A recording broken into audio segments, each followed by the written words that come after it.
daylight saving times, so I messed up the times. Just kidding. I wanted to surprise myself this morning, and instead of doing my usual Monday activities, I decided to treat my partner to some cinnamon rolls because she's very pregnant right now, and get a hot drink with her and give her a massage this morning. So that's what I was doing instead of my live. And the theme this month, March, has been my birthday month, and then with this transit, which I think we might be in a new transit. I gotta check for myself here. We are in a new transit. We're in the gate 17 of opinions is in the sun, which means logical opinions on different issues and wanting to express those opinions specifically with the detail is going to be amplified. People in general are going to be more opinionated and sometimes unwelcome and annoying. Be mindful of other people pushing their opinions and you pushing your opinions onto others without being asked to do so. Gate 17 is part of a projected channel that allows us to take anxiety in the mind, the anxiety to search for details, and channel that into the details, or channel the details in a way that people can receive them and understand them, so that it's able to transfer the opinion by way of the details. 17 is the opinions, 62 is the details, 17 is in the ajna, 62 is in the throat. That channel for me is active, and the sun is activating gate 17, which today in particular we have openness, the energy to sustain a broad spectrum of stimuli, the possibility of having many opinions, or the detriment is a tendency to limit openness to aesthetically pleasing stimuli, the possibility to limit opinions to what is pleasing. That's in the sun. And we have 18 to balance out the sun. The earth is in gate 18, which is correction, or working on what's been spoiled. This first line is conservatism. It's the gradual modification to avoid eventual upheaval, the potential to correct through gradual modification of judgment. Detriment is the patriarch who rigidly guarantees deterioration, the potential to refuse to correct. That's choosing traditions over adaptation, and has a lot. I find that if you look at the transits in human design and you look at the sun and you look at the earth, the energies of the lines that are currently activated help each other a lot. Like, for instance, if you find yourself, limiting options to only what is pleasing to you, well, really what you got to do is you have to correct through gradual modification. It's not some just like, oh, I'm so shallow, like I have to not be shallow. It's like, hey, be shallow for a little bit, but start making gradual connections. And so this is one thing I love about the transits and tracking the transits. It's like, there's no answers in here, but there's a lot of great questions. One of those questions, at least for the earth, is, with correction, there's an intuitive understanding of what needs to be fixed, right? So you might be tempted to correct others, but this is similar to that. The first gate I've been talking about, gate 17, it's part of a projected channel. This 1858, the 18 is the one in transit. The 58 is not in transit right now. Actually, it might be in transit. No, it's not. The 18 is part of a channel that helps us to correct things. It helps us to preserve joy. 58 in the root is the pressure to preserve joy and expose weakness. Gate 18, which is in transit right now, is correction. It's the intuitive understanding of what needs to be corrected in order to preserve joyousness and in order to expose weakness.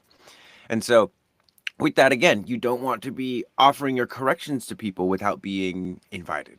You don't want to allow other people to project their corrections onto you without inviting them. And one thing that I think is really important about human design, and this is kind of like basic stuff, when it comes to strategy and authority, especially with projectors, right? You don't really need to wait for invitations for everything. If someone is disrespecting you, you don't need to wait for an invitation for them to be like, hey, is this too much for you? For you to be like, oh yeah, it's too much. As a projector, you can literally say, hey, my ears have shut off. I'm not listening to you anymore. And they'll be like, what are you talking about? It's like, just the way you're talking to me. There was no invitation. You're projecting all over me. Tell them your ears have closed off to them, or your heart is closing off to them. Don't make it about them. Don't make it about you're doing this, you're doing that. Say, my ears are closed off. My heart is closed off. And that's when someone doesn't invite you to something, but they start behaving and treating you as though you've already said yes. A lot of generators can really, how you say, do this with a lot less trouble navigating, because if there's anything that's off for them, they'll just be like,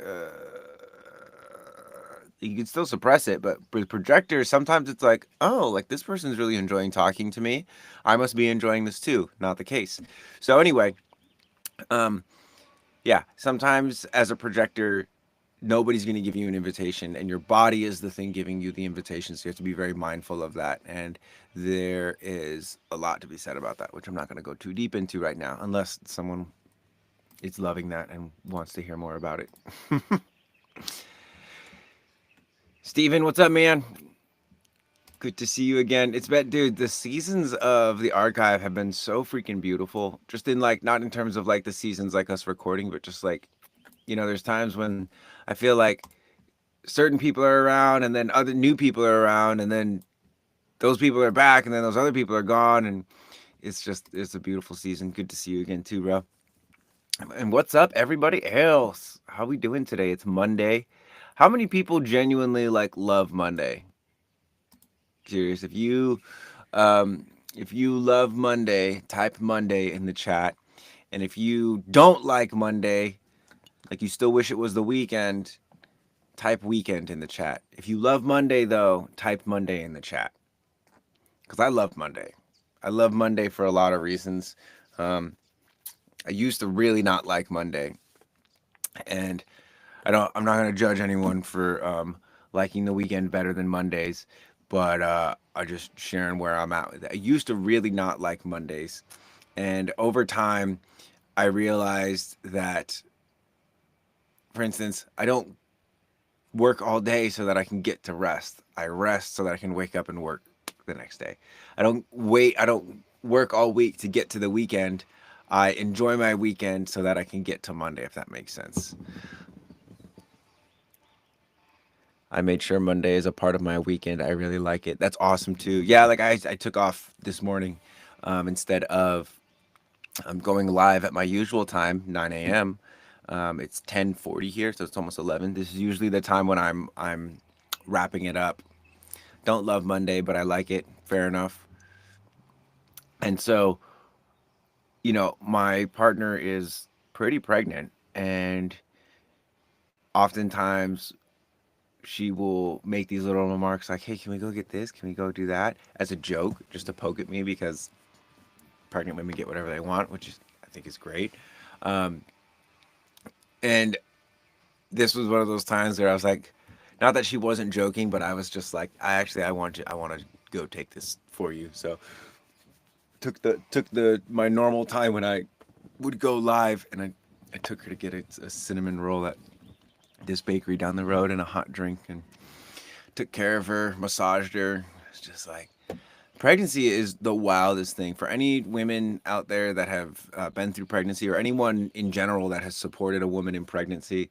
It's like people do medicine, you know, a couple times a month. Sometimes people do really intense things. For a pregnant woman, it's like the ceremony does not end even after you have your child. It's like the ceremony, but the pregnancy itself of like holding the child in your body is incredible. So just want to send some awesome love to all my mamas out there, and mamas to be, and of course to all the fathers and fathers to be that are supporting. And if you're someone that is not here to have kids, that's totally fine too. Support the children though, because at some point we will all pass away, and we're going to pass things on to them. So anyway, dude, she was smiling so big. It was really sweet. How do you only have one like in the live, Marco? Dude, I don't know. I feel like not necessarily after the TikTok ban. There was some point. It was like a year before the TikTok ban. My whole account just got, I don't know, what is it? Is it shadow banned or nerfed? I've been thinking actually about starting a new account, and and just posting posting fresh stuff there. But I don't know. I'm not the kind of guy that'll have like, you know, a Reiki account and a human design account and a music account and all that. I like just like one Reikimarco and everything gets there.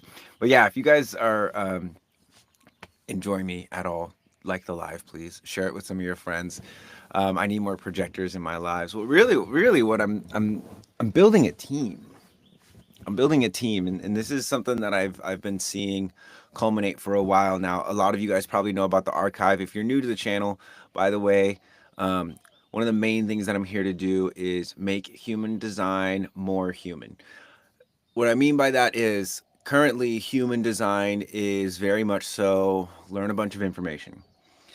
The approach that I have is get to know your organs, because you're looking at a body graph, you're looking at gaits, you're looking at numbers in shapes, and those are supposed to be representative of physical and energetic organs inside your body. So rather than trying to get to know them from the mind, I say let's get to know them from the senses, from the temperature of them, from the amount of pressure. And what I mean by that, like very simply, one of the ways that you can experience what your organs is if you just take your arms and you try and squeeze your body. Don't think about it too much. Just squeeze your body with your arms. Now take a big inhale and let your lungs push your arms out. Get big. Exhale. Get as small as you can. Push all the air out. Push all the air out. And then now when you inhale, take your lungs and instead of going outward, go inward and hug your heart. Pressurize your heart, feel your heart beating, hold it there for a little bit, and then release. That's the kind of stuff that I think makes human design more human. And it doesn't mean that any of the current human design stuff is wrong. It just, to me, feels incomplete, right? It's like those people that know a lot about sports, but they don't play sports. And it's not that that's a bad thing. There's plenty of people where that's like the season of their life, where that's what's going on for them. For me in my life, that's not where I'm at. I'm not trying to use human design and be some kind of commentator. I'm trying to actually use human design to be the best version of myself. For those people that are stuck in the using human design so that they can be great commentators, I know people that know all their gates, all the channels, they're on top of the transits, everything, but they still have no idea how to wait for an invitation. They still have the inability to respond and honor their sacral or their emotional wave. They're still incapable of recording voice notes and listening back to themselves. They still don't have a relationship with their organs, despite all of the human design information that they know. And so I created with my partner a way to make human design more human. And the way that we're doing that is through a membership called the Archive, and we're building a team of people. Like I just had one of the students tell me, she goes, Marco, I lost 17 pounds since I've joined the Archive, and all I've been doing are these videos and these exercises. 17 pounds. She's like, I haven't broken a sweat. She's actually broken a lot of sweats. But in terms of like how you normally would lose weight, like get on a treadmill, go on a diet, no one is thinking like, oh, tongue exercises, vision drills, and organ saturation, pressurization will actually make you lose weight. It will shred you up. TLC in pregnancy is essential, both baby and mom health. I think for the dad as well. Like I noticed that there's times when I'm not giving to my partner, physically or with like um, my service, like doing dishes, things like that. And those are times when I feel more disconnected from them.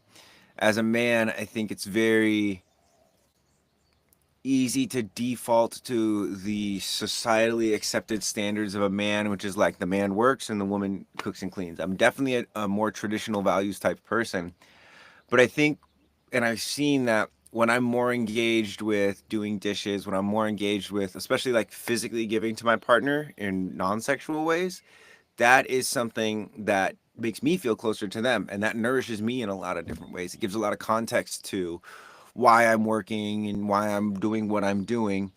And we were actually just talking about it today. She's like, when I was pregnant, you didn't have your business, you didn't have the human design, you didn't have the archive, you didn't have much, and now you have all of this. And she's just like, I'm so proud of you. And I was like, dang babe, I'm I'm proud of me too.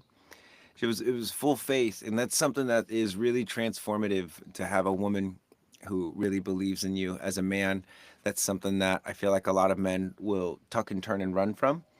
And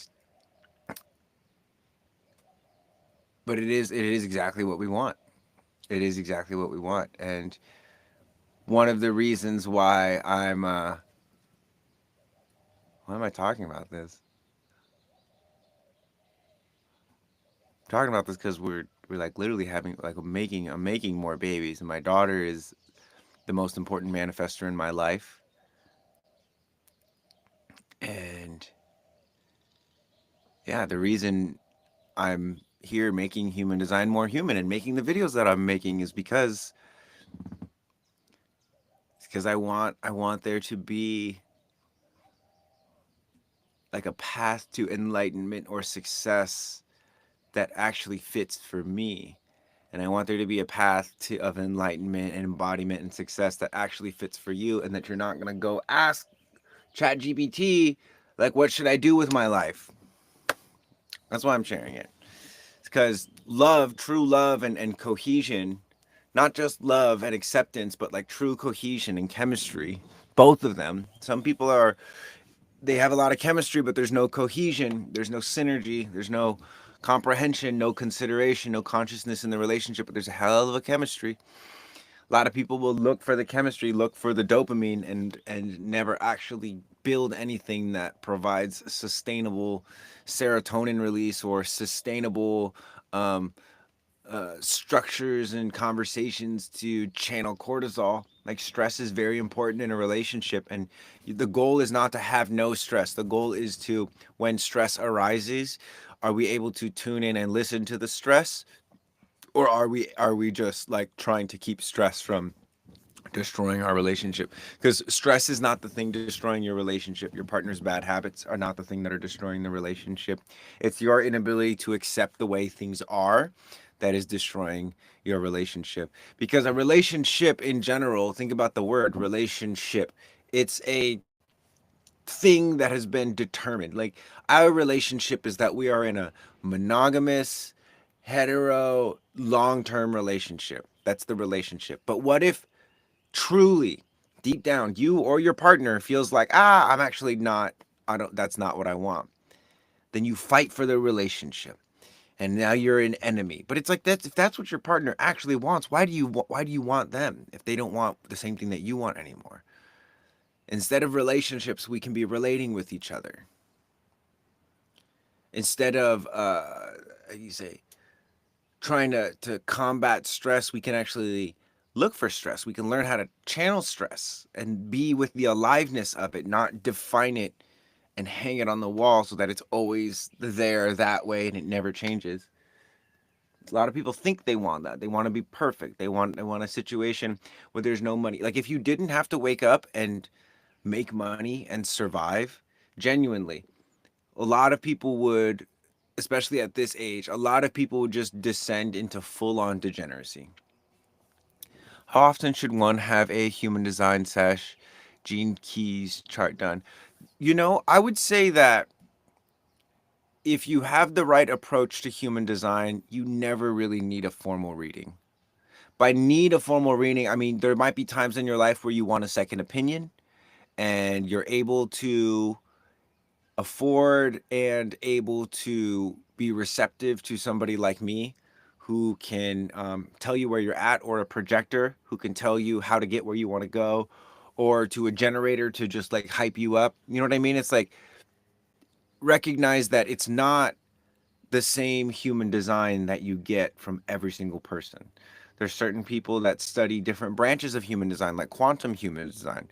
Like, if you're like real tender and you feel you need actually need someone to, like, fluff you up a little bit, quantum human design is the way. The language is very like sweet and spiritual and whatnot. But I would say if it's a good reading, you really only need it once, and then if you want it more than that, then go for it. But if you have somebody that's actually doing a good job, you should only need it once. And then that's also why I created the archive, because I was like, I would do the reading once, And then I was like, but I still want to see these people. So here's a way to continue to interact with me. Here's a small membership fee that you can pay to stay connected and also participate in live classes. There's live classes in there. You're a good man, and I don't know for sure, but I feel like you're a great partner and father. Just how you, thanks, Stephen. Can I share something with you fairly random? I feel that's a separation between love and attachment. Was that the random thing? Share the random thing, unless that's it, because there's totally like part of love. I think is recognizing your attachments. Part of love is recognizing, oh, I have these limitations, or oh, you have these limitations, but I'm still going to accept you.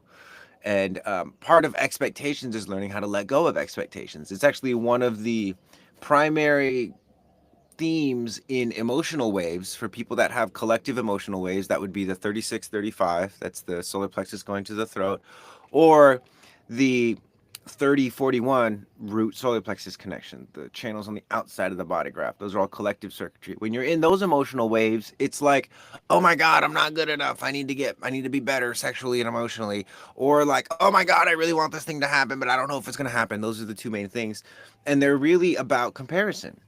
They're really about expectations of yourself or expectations of other people that don't get met or that get met, and there's still some kind of emotions to move around them. So Hubs and I are 9 and 0 in our combined HD. What does that mean exactly? It means that your relationship is your relationship. What it means essentially is that there's not a lot of room for other people's ways of doing things. There is not a lot of room for, I don't want to say that there's not a lot of room for compromise, but it's very much so like the relationship is the way that the relationship is. So if you're like hoping that it's going to change, don't get too excited because it's probably not. The reason why that is because when you have 9 centers defined with another being, and it's not a bad thing, it's just it is. So if it like works and you love it, then great, because it's like that's how it's going to be.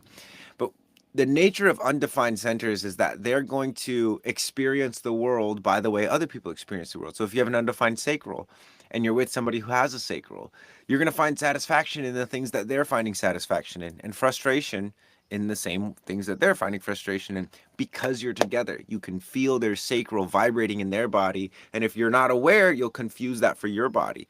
So the way that you experience the 9 and 0 is typically going to be one where it's like when you guys are at a party, you're either always together or you're like totally separate the entire time.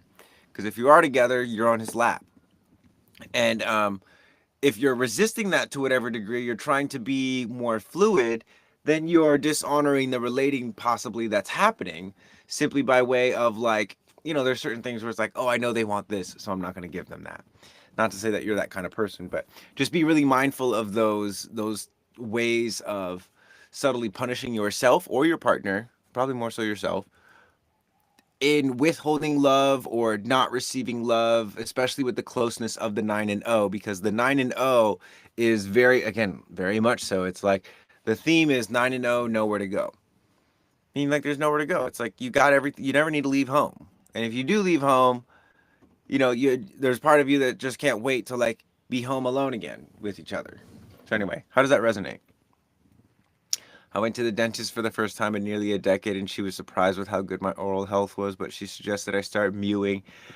Why it made me think of you, totally random, and I wanted to ask before going so far off. So, bro, all of this face stuff, this, cheek twisting and stuff, like mewing is all of the stuff we're doing in sensory design, but confined to the jaw and the mouth.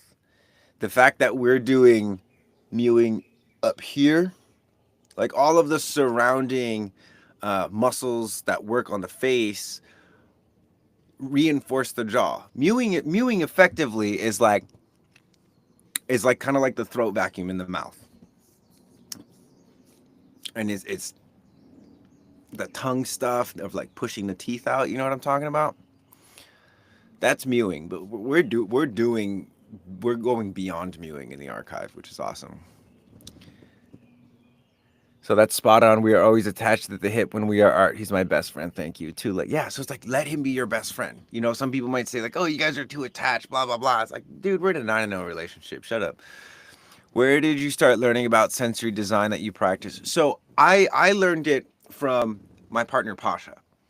Pasha, I wouldn't say he invented this, but he took sensory mechanics and neurological kinesiology and biology, which have been a fields for a long time. Okay, people have been studying the senses and the nervous system for a long time. Somatic healing, etc. It's been there. And human design, which he knows really well. He's the one that like put them together. And I'm just his best friend and student, and I've been sort of doing that myself. And so we've essentially teamed up to do it together. And so we learned sensory design. I learned sensory design from him, and he learned it from a handful of teachers that are very much so. It's very interesting actually because when I look at the world of like biomechanics, for instance, or functional training, everyone has their like niche, like the Ido Portal method, the functional patterns, the Goda movement, the human garage. Human garage, I won't lump them in there with those guys because human garage is very like I mean they give so much information away for free. They're amazing. Um, but when you go and look at the sensory explorers, there's a different level of desire for control over the senses because the senses are so inherent but when it comes to locomotion and movement, I feel like a lot of people are very protective, right? That's just something that I've noticed. I don't know if anyone else knows that, but in terms of sensory design, that's actually a term that we've coined to talk about the crossover between human design and sensory mechanics, and then biomechanics as well, like the locomotion that is created when you have proper sensation. One of the cool things that really helped me understand this type of work is afferent and efferent feedback. So afferent starts with an A, it comes first. It's getting information and sensation into your body. So this is afferent feedback is the eyes responding to the trees moving, or the ears responding to the lawnmower going off, or my cat, or roosters, etc. Efferent is once the afferent information has gone physically into the body. It's like physically, like you took it, everything you see, smell, and taste, down the vagus nerve, down the throat, to literally swallow.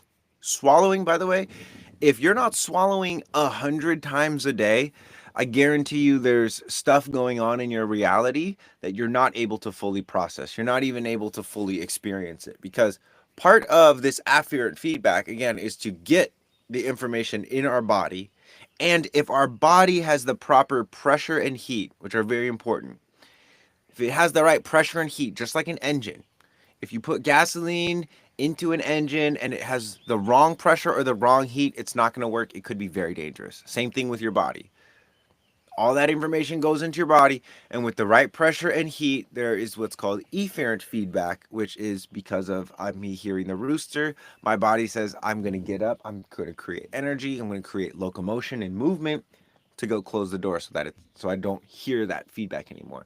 And it allows us to navigate the world.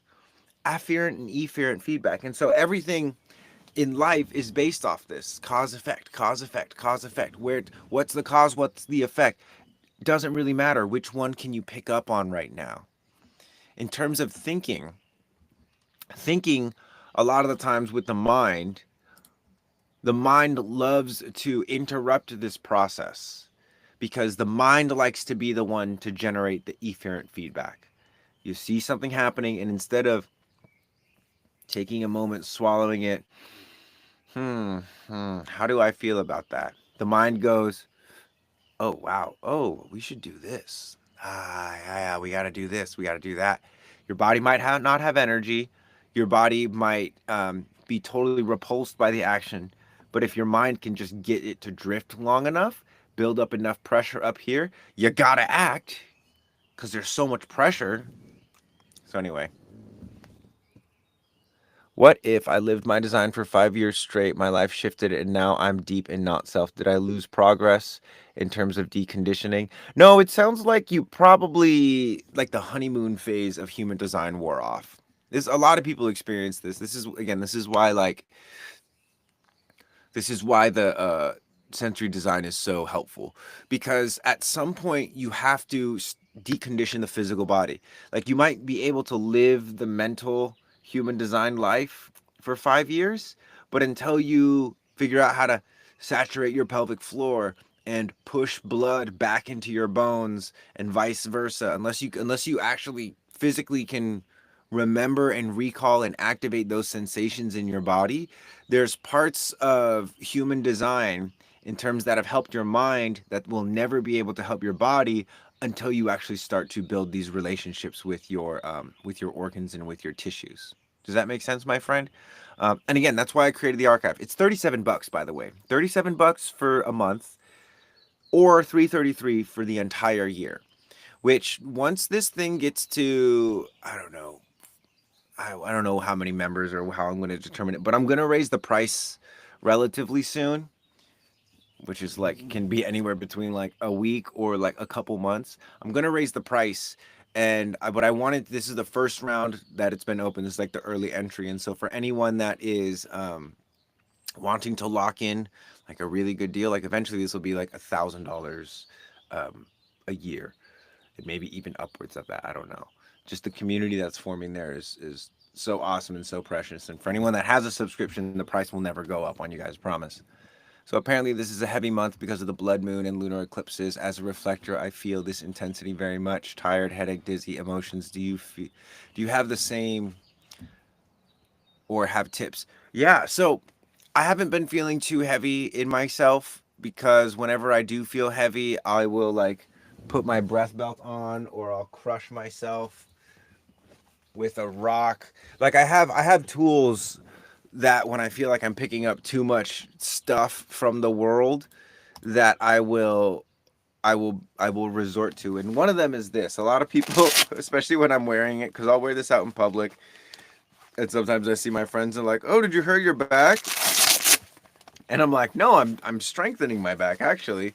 This is called a breath belt, and this helps to build a relationship with pressure. For instance, one of the reasons why you might be feeling headaches is because of this concept I was talking before regarding afferent feedback, all of your senses bringing information into your body, and then your inability to swallow it and respond properly. It's you thinking like, okay, as a reflector, what am I supposed to do versus what's happening, right? What's happening? Because a lot of times when people feel stressed out, the first thing that they do is they try and run away from the stress. When in actuality, stress is designed that when it emerges, you're actually supposed to do something with the stress, not just run. Some stress, yes, you have to run away from because it'll destroy you. Most stress that arises in your life, like for instance, the sunlight hitting your eyes in the morning, it's like, oh, that's bright.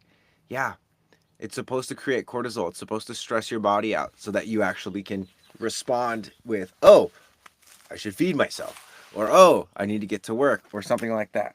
So this is a really helpful tip. When I'm going through emotional waves, I will literally just put this on, and then I have what feels like a 60 or 70 pound rock. I'll lay on my back and I'll just put this thing on me and I'll lay under it for like 20-30 minutes. Sometimes I'll watch anime.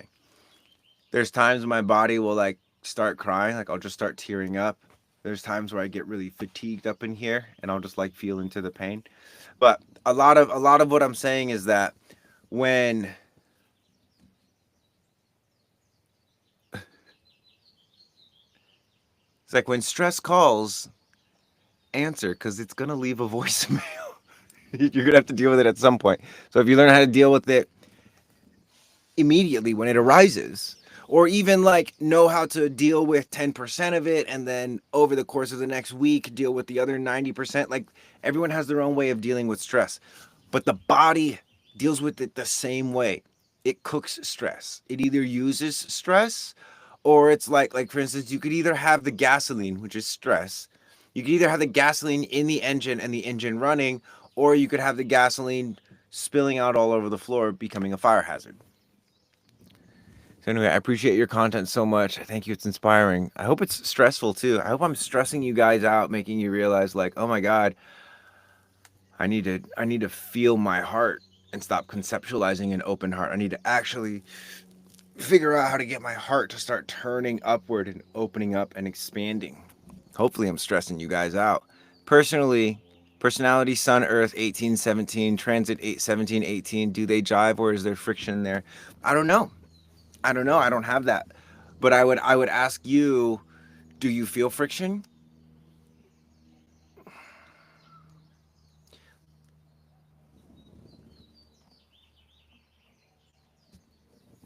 I think I might start doing this thing. My undefined throat doesn't want to do it. But I think I might start doing this thing where I answer with as few words as possible. There's this quote I really love that says, words are like glass. Everything they don't make clearer, they make blurrier. And these are words that I live by. And I also love throwing words out there. When stress calls, answer it. Otherwise, it leaves a voicemail. Dope mahalo for the word. That was kind of tight, wasn't it?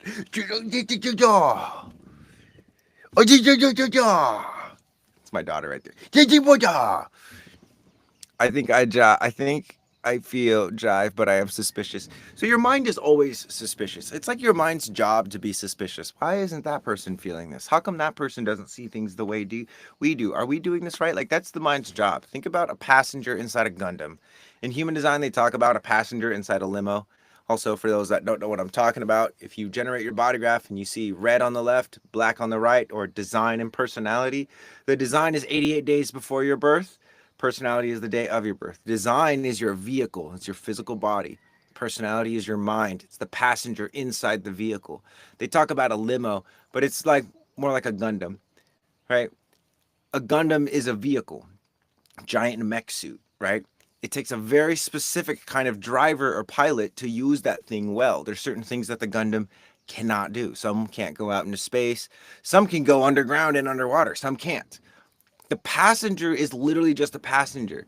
Think about somebody in a car that doesn't know how to drive that's like, hey, that car looks really cool. I want to race them. Can I race them? As the driver, you're like, no, you can't. You can't. The mind wants to drive, but it's not the driver, it's the passenger. What the mind really wants is for the driver to put the mind in its place so that it can relax. Right? When the passenger in your mind says, "Hey, I want to drive this," or "I'm suspicious of that." The driver says, "Well, hey, here's some binoculars. Go look at it. Let me know what you find." But the driver is the driver because you're not your body either. But in society and in the modern day, the body is heavily neglected. The vehicle is heavily neglected. We value very much so only the mind unless there's attraction, physical attraction. And then we value the body.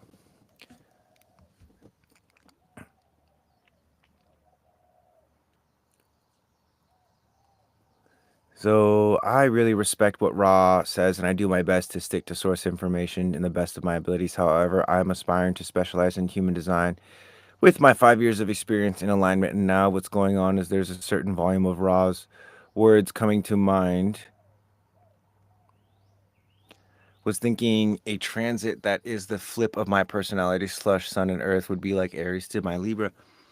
Yeah, it's a flip, yeah, because for me it's like the transits, the way I view it is like the sun provides the liquid, the earth provides the cup. The earth is the container, the sun is the thing filling the cup. So currently we have opinions filling correction as opposed to correction filling opinions, which these again, this is subtle stuff and it's very head najna, but it can be helpful. Hey man, nice to catch up with you again. I'm on YouTube and TikTok. YouTube has a lag. Oh yeah, YouTube is. How laggy is it? Is it like glitchy laggy, or is it just because it'll definitely be behind TikTok for sure. Whole, if you haven't lived in alignment and completed your 7 years, you can't move forward from there.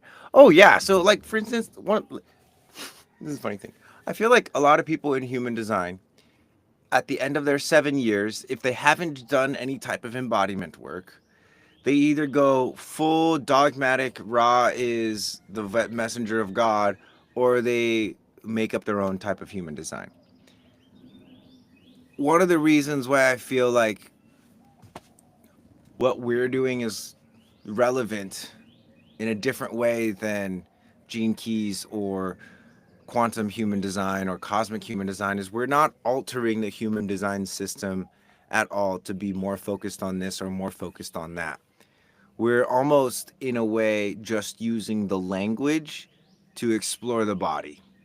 We're using the mind's desire to know about gates and channels and all that stuff to bait it into building a relationship with the body. So, with that being said, the world doesn't need any more ideas, in my opinion. The world doesn't need any more inspiration, in my opinion, either. It needs more bodies that can perceive truth. It doesn't need more people that know information about human design. It needs more auras that are actually signature and less not self. The most important thing that you can do with your human design is get yourself to the point where you don't need you to look at your body graph anymore. And I don't mean that by you've internalized all the information about your body graph and you've remembered all your gates and channels. What I mean by that is like if someone asks you if you're an emotional wave, instead of pulling out your app and looking at a transit, you're able to swallow, feel into your solar plexus, which is primarily the celiac ganglia, which is all right up in here in this like midline, and actually say, my mind says I'm not in an emotional wave, but there's something like right here that feels like a sharp kind of pain. And the way that you expose those sensations is by stuff like this, right? Or stuff like this. Or literally stuff like this. You guys want like the most important life hack ever? Instead of inhaling and exhaling, smell, swallow, taste the air as it leaves your mouth. Every single time you inhale and exhale, you're missing out on what does it smell like?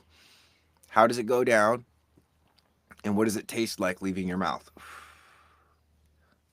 That could quite literally be the most profound thing ever. Because that's one of the first things that we do on planet Earth. When we're born, we're smelling, swallowing, tasting, and listening to the entire process. That's the first thing we do before we even know what smelling is and what the sound of air moving through nostrils is, or what the whole point of swallowing is. Like we know that that's what we're here to do. And then we decide that we're actually here to be CrossFit instructors and bankers and tellers and hairdressers and nurses and stuff like that, which is all fine and cool. But we've lost the law of reality, and we're here to help people reclaim that in themselves. Tasting consciousness and smelling, exactly. Like everyone wants to see auras, but everyone can already feel them. The reason you can't see auras is because your mind has colonized your eyes. Your body doesn't know how to use your eyes anymore. And it's the same reason that your neck hurts. It's because your mind uses your eyes. But if you let your body use your eyes, it's different. I wonder why who was meant to be aborted. I wonder why who meant to be aborted wasn't. What do you mean by that, Mia? I don't really understand that. We need to protect it. It's almost dangerous because the wrong entities get attracted to. Yeah, you're totally onto something, Pink Sage. When people don't actually inhabit their bodies, that's when malicious forces or chaotic forces can come in, and they love the aura. They're like, oh wow, here's a person that's drifting. Cool, let me just like attach onto that, and then it's like a bunch of crabs in a pot. I don't know if you guys, anyone has ever heard this before. This is another one of my favorite quotes. If you want to boil crabs and you only have one crab, you need a lid. But if you have more than one crab, you don't need a lid. Because when there's more than one crab in a pot, even though it's boiling and they're going to die, if a crab tries to get out, the other crabs will pull that guy back in. Misery loves company. What do we do happens to me in traffic? Oh, yeah. Okay. So, one of the primary ways that you can ward off spirits is to make the tonality of your body stronger. What I mean by that is like take your digastrics right here, this, pinch it. You see what I'm doing? Pinching here, and then use the muscles to try and suck that skin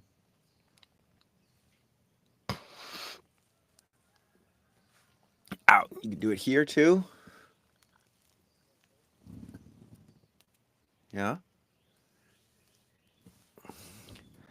And you have to build that up. And it's okay if you're like, slowly letting go while you're flexing, but you're looking to create what's called um tensegrity, which is tension that's integral.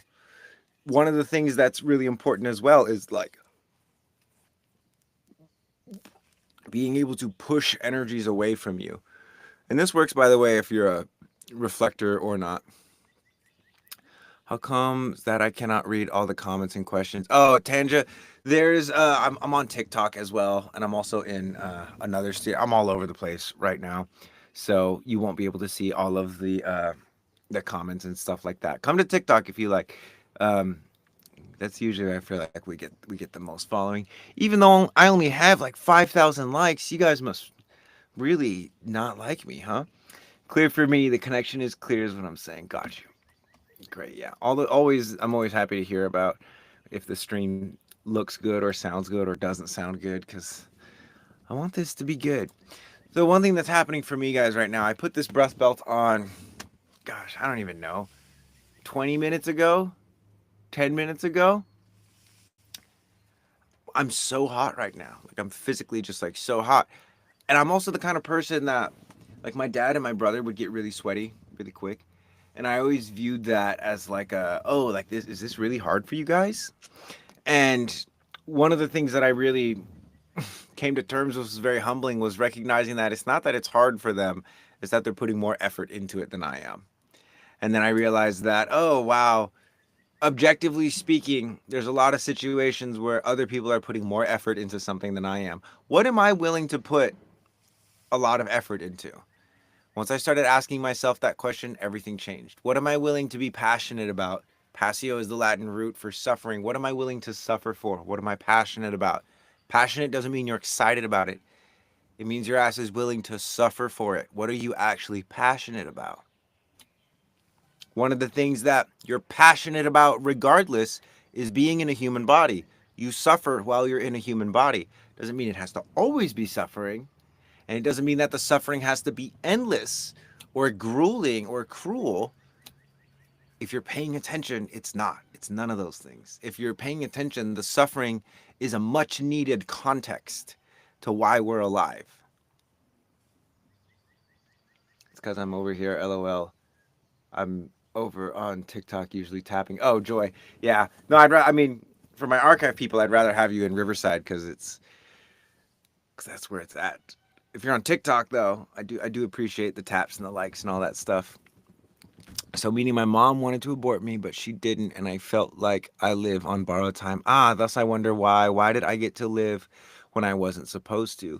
So Mia, a lot of what you're talking about to me sounds like mind stuff. And my invitation to you would be to come train with us in the archive for 3 months. Give yourself 3 months. Train at least half an hour, 5 days a week with us. And in 3 months, in 3 months, those kinds of questions, your mind is not going to be able to ask them anymore without your body saying, like, it doesn't matter. We're alive and we love this body. There are a lot of interpretations that I could give you and a lot of interpretations that other people will give you. But I guarantee you, your mind will not be satisfied because the mind is never satisfied.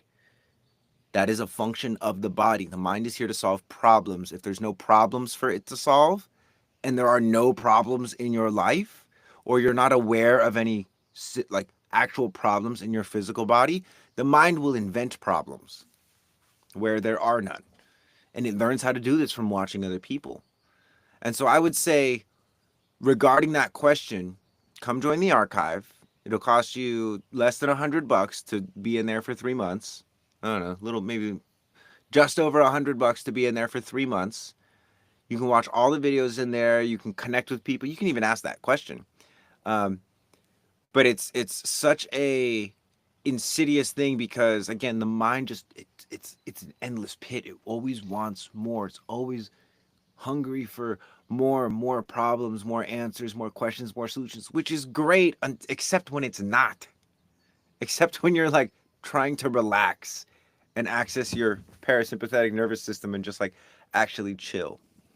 Like, you know, when people are like hanging out on the couch on their phone watching TV, and you'll ask them what they're doing and they're like, "Oh, I'm relaxing." It's like, "No the fuck you aren't. No you're not. Your radio line is tense, your eyes are locked downward, focused on a little screen. Like your body is stressed out. You're not actually relaxed. When's the last time you actually like were relaxed? You probably started to feel bored, and then you started to feel unproductive, and your mind started shaming you like, oh, you should go learn that new AI tool, or oh, you should post something on social media, or oh, you should go work out. Like people cannot tolerate their own boredom, and that's why no one is at peace. Makes total sense. Yes, Mia.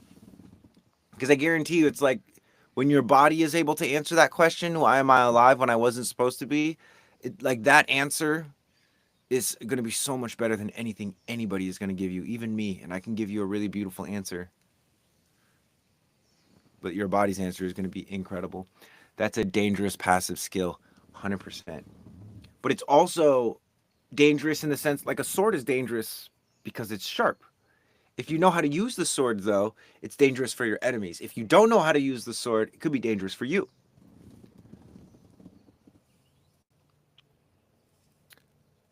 So I have this reoccurring obsessive thought, like pure OCD thing. I saw an awful image and it won't go away. I don't know what to do.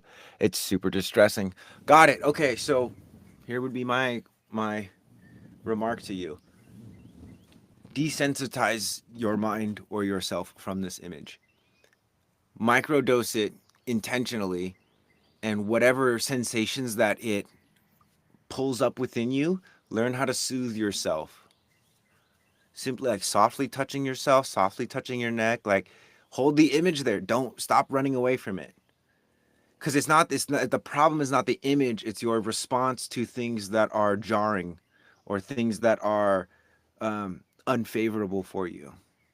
And it's like, I get it. It's like, oh, who should see those images? Those are not good images. Like, yeah, but that stuff exists. There's atrocious things happening in the world that I can't say here on this live because I'll get banned. But they're happening. They're happening right now. And so if there's something in your mind that you can't get out of your mind and it's causing all of this stress to build up, don't just run from it. You'll eventually find another thing that will get burned into your consciousness. You have to teach your nervous system how to deal with it. How many children lose their parents prematurely and just have to fucking deal with it? What you got to do is soothe yourself, hold yourself through all of the jitters and fear. Because if it's okay, physically, if it's just an image, legit, it's an image or a memory or something. Like this is what shadow work is, and um, inner child healing, and a lot of therapy work revolves around experiencing things from your past that you've checked out because they were too much or too intense. And so what I would say is, I would say have a practice where you call the image up intentionally, and then you do things like this. Drape over your ears, down the sides of your neck, and breathe and just calm yourself down and smell, swallow, and taste. Be aware of the sensations. This is a really good one too. Just stroking up the chin or even stroking like this. Okay, find some way to soothe yourself while this image is up in your mind, so that way you can actually free yourself from the fear rather than just thinking that the only escape is to get the image out of your mind. Because I guarantee you, like, the reason the image is coming up into your mind is because there's something deeper that is probably unresolved. And it's not even the image that's most jarring, it's the underlying response in your nervous system because of what the image reminds you of or the truth that the image connects you to.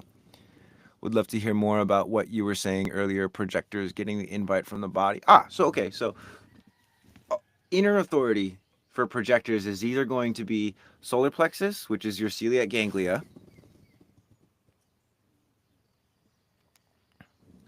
which is literally swallowing.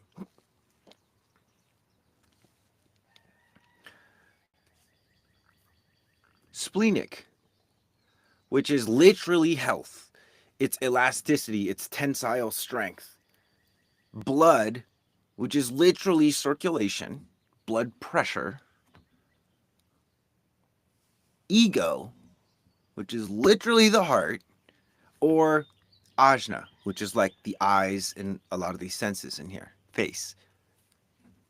As a projector, when you learn how to tune into the signals of your body, those become the invitations. Quite simply, that's it.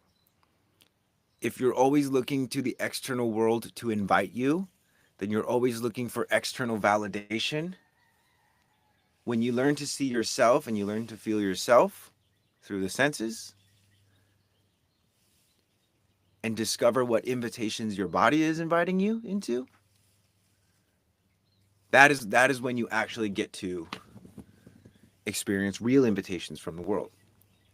I thought ego was in mind. Not necessarily. The mind is an awareness center. The ego is a motor center. The mind contextualizes everything it sees. Right? It builds an image of all of this stuff around me in my mind. Uses the five senses. It conceptualizes things. It achieves certainty through logical reasoning. The ego is energy to do stuff. It's energy to advance yourself in the material world. It's energy to build a system that can be sold or can control things or can deliver the goods or help you be first. Ego is about the reality, material goods. The mind just looks at it, looks at reality. You say splenic is hell, so that keeping up your wellness and such. Exactly. Yeah. Keegan Riley, you're very welcome. Yeah, a lot of people have this idea that the ego is the mind to a degree, but the ego is like the part of your mind that is subconscious, oftentimes gets labeled as the ego simply because the ego automatically will do things that is going to benefit it on the material plane. But that's not a bad thing. And it's in human design, as an energy center, that's its function. Its function is to ensure survival on the material plane and to prove itself and to compete and to like have a healthy ego is a thing. But not everyone has the defined heart. Not everyone is here to have a healthy ego. Some people are here more so the it's better for them to observe healthy egos and unhealthy egos than to have a big ego themselves.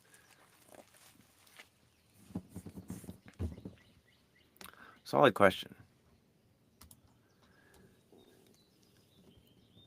So if a projector is splenic but has ajna or heart or solar or all. So if you're a projector and you have all of those centers defined, whichever one is the highest in the authority hierarchy. So like solar plexus is the highest, then it's sacral, then splenic, then heart, then G, ajna, and then lunar. Is that the conductor with the rest of the orchestra? That's a helpful way to view it. Yeah. That would be, yeah, exactly. It's the one that's like has the last word on like, you know, or ought to have the last word. It's more like the final member of the assembly line that in producing the efferent feedback, right? That authority is in charge of like, hey, this is the last gate point before we manifest it? Is this what we want to manifest? And it should be your organ. It should be the celiac ganglia or the spleen or the sacral, the sex organs and the glutes that you use as your final authority, not your brain. How do I get rid of constant existential crisis? You raise your capacity for crisis. You raise your ability to tolerate crisis.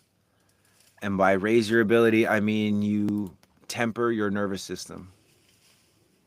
Mine is so open, so much work to do there. Joy, which center are you talking? You talking about the ajna?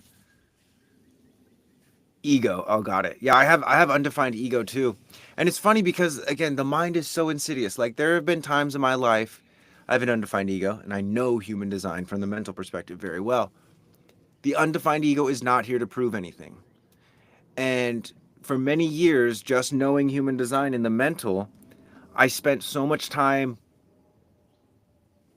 not stepping up to the plate because I was like, "Oh, I'm not here to prove myself." But I read the room wrong. I read my own energy wrong. I really wanted to do it. But my mind convinced me, oh, that's not self heart stuff, Marco. You don't need to compete with these guys. I'm like, it's not even a competition. Me versus these guys is not a competition. Objectively, I will win out over these guys. But I'm not here to compete. I'm better suited to lead, but I'm not going to lead. And I'm going to blame it on other people. And I'm going to blame it on my undefined heart. So here's the thing is human design can get you real screwy if you lose the human part in the human designing.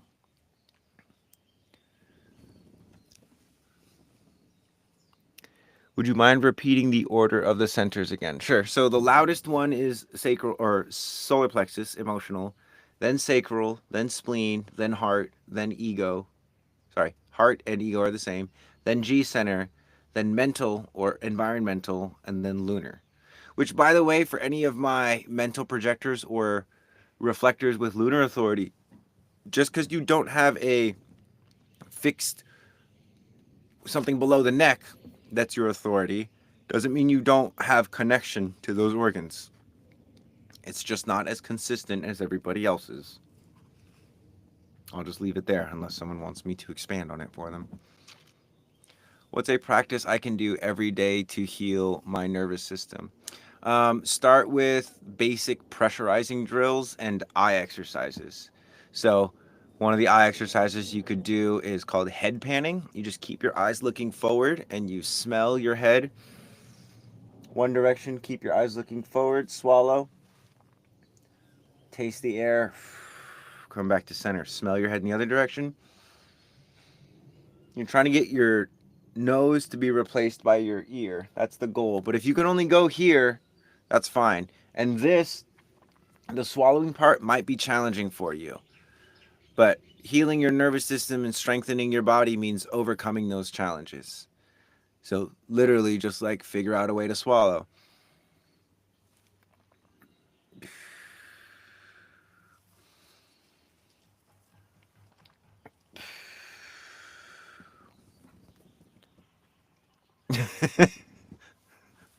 Horse Prince says it's not easy.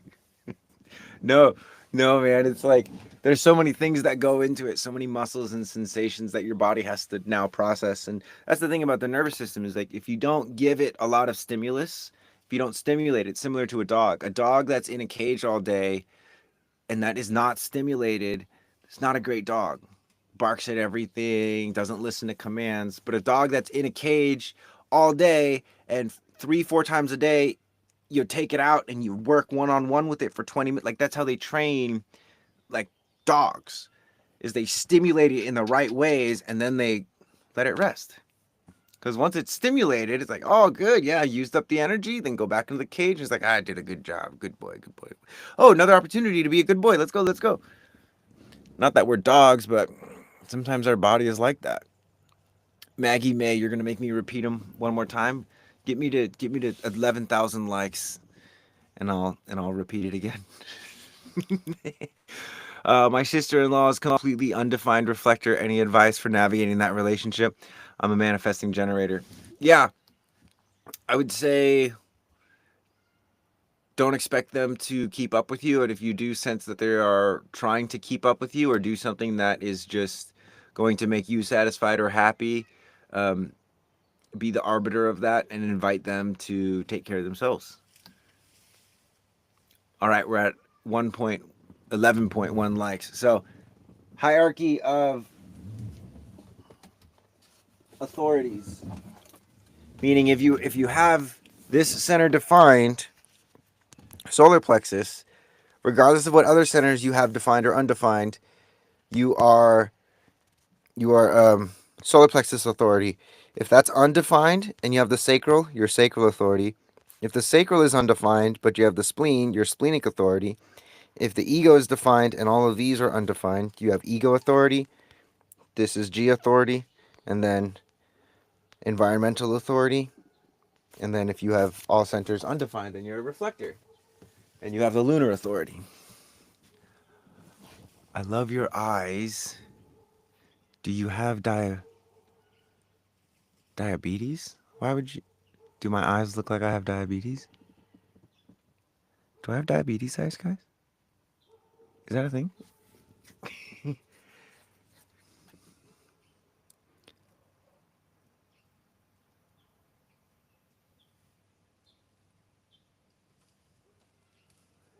You're at 11.4. Been tapping like no other. Yeah. What is undefined reflector? So a reflector is somebody with all undefined centers,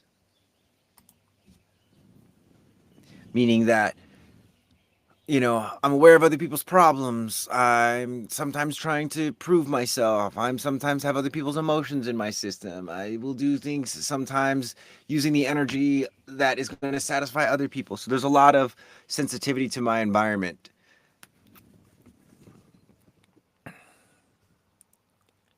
Very helpful. Thank you again. You're very welcome. Steven, I feel like every comment on TikTok is not seen. No, I mean, I do my best to see them, but you know how it is, Steven. Projection. Very helpful. Thank you again. Yes, I'm a manifesting generator, but always felt like a projector. Yeah, the mind will do that. Um, why? What things make you feel like you're more of a projector than a manifesting generator? 6-2 ego projector with heart and G center open only. Feel secure when doing a consistent movement practice. Self conscious about so much revolving world issues, memory problems, listening, what to focus on. I've noticed that my memory has significantly improved in doing eye exercises. Again, that you can also do it where your head is facing forward and your eyes just look. Another really crazy hack, by the way, guys, is just like spend longer than 2 minutes looking upwards and to the left, or upwards and to the right, or just upwards. Like with you don't even have to like go into Zen meditation. Just like spend longer than 2 minutes looking upward. I'm gonna look upward with you guys for 2 minutes so you can see what it's like.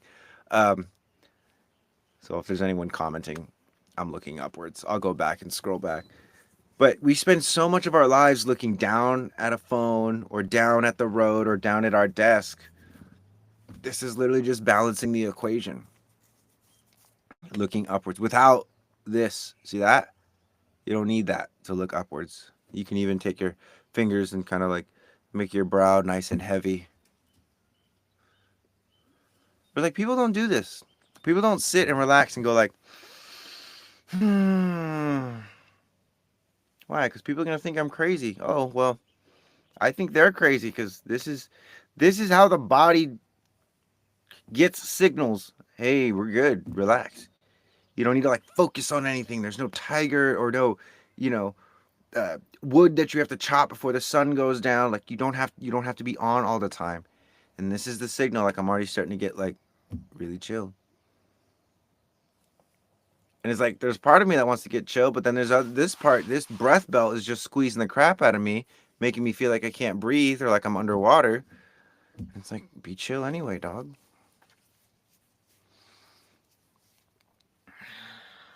Like there's a difference between chill and actually chill.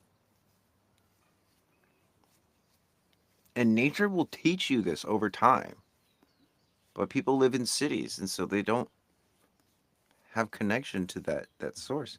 Which is why I create. It's not like hey, I'm going to try and pull everyone out of the cities, but I'm going to try and bring nature into your little apartment or your little house in the city. Smelling, swallowing. Oh yeah. Okay, that was more than 2 minutes, but it hurts looking up. Right? Right? Ask me why. Looking up immediately took a deep breath. Yes, exactly. No, you don't. In Chinese medicine, the eyes and the tongue reveal the state of our health. Wait, no, I don't. What, Summer?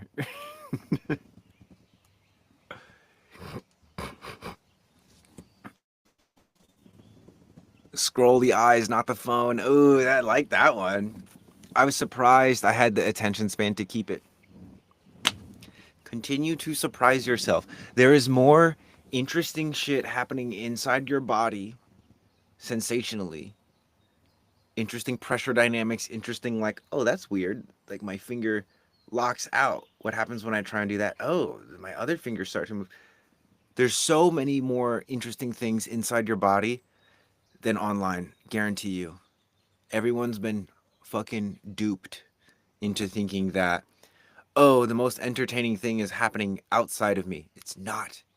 You can't even perceive the thing that's happening outside of you clearly unless you can perceive what's going on inside yourself clearly. Everything's going to be distorted otherwise. The reason it hurts is because you don't do it enough and your muscles are weak there. And so looking up is not as easy as, okay. And you practice all the time you're on your phone. You guys want to know what I do when I use my phone? I don't do this all the time, but I need a phone like device. Here you go.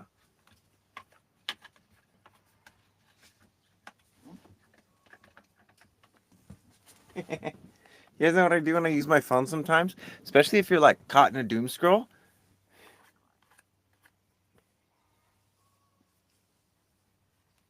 Put it up here.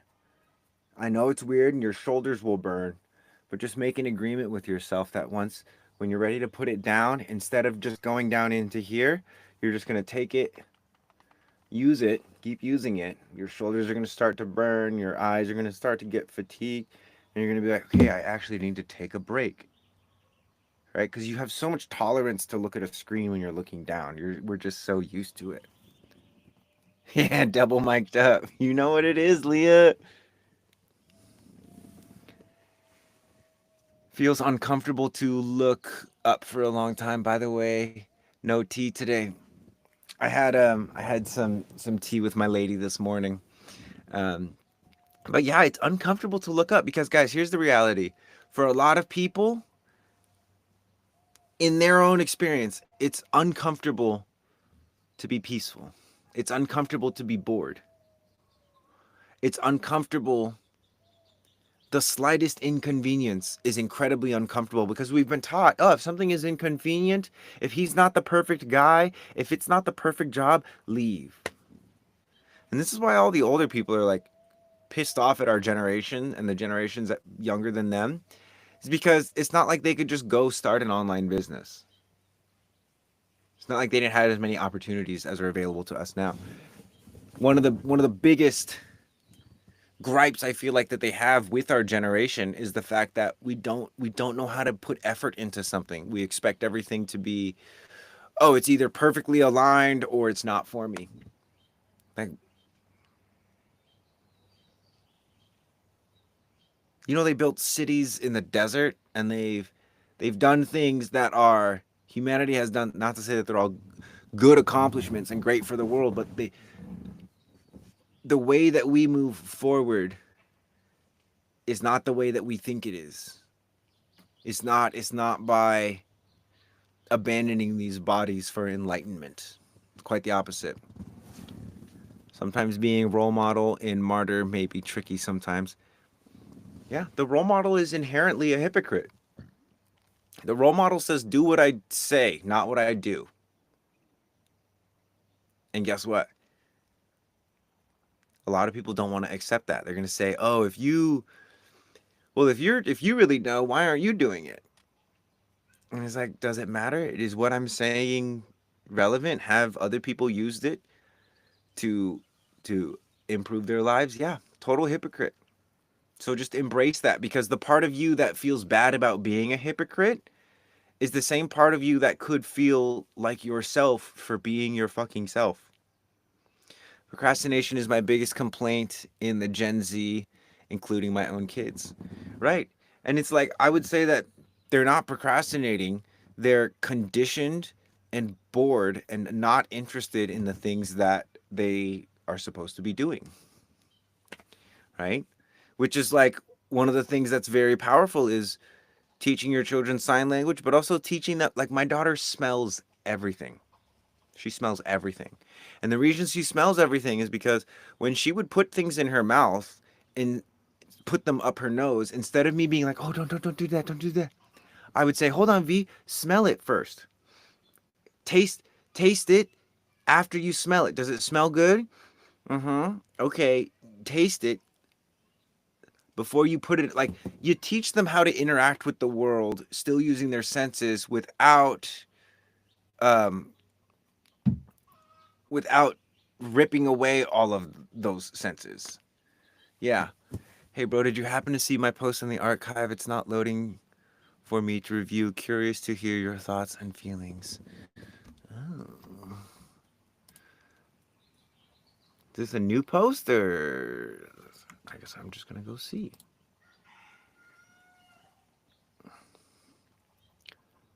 Tanner, welcome to the archive. Don't know if you're here, brother. Marie, welcome to the archive. Lola been having fun up in the archives.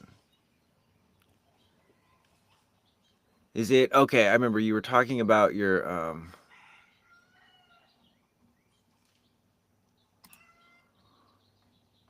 oh yes, I remember this. Dude, my advice is like buy a bus. Build out a bus. Seeking counsel. I remember okay, I remember that one. Um yeah, like as a reflector, it's so important to have your own space. That's why I love tiny spaces is because they're not that expensive and or they can be very inexpensive and you can always move them if need be, right? Um as for the lady thing, like I think that's great you worked up the courage. Sorry it didn't happen as excitedly as you were hoping for. But again, that's just life. Word by a bus. I'm passive mountain, so I want to be up high though.